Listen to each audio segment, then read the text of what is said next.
Доброе утро. Михайловцы, Словакия. Плюс 8. Штормовый ветер и дождь. 24 мая. И весь день будет идти дождь. Вот такая вот погода в мае в Словацких Карпатах. Ну, в Татрах.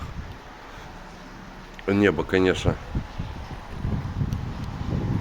изумительное. По сравнению с Молдовой это небо и земля. Холодно реально.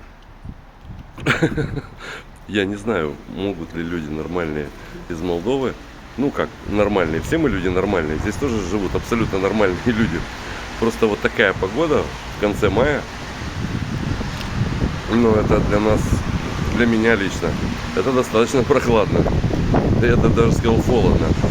И ощущения, конечно, непередаваемые. И нету никакого намека на солнце, на то, что потеплеет. Блин, деревья просто вот, если видно, их просто вот, их шатает от этого сильнейшего ветра. И это в центре города. Я себе представляю, что творится на открытой местности. Вот так вот. Доброе утро всем.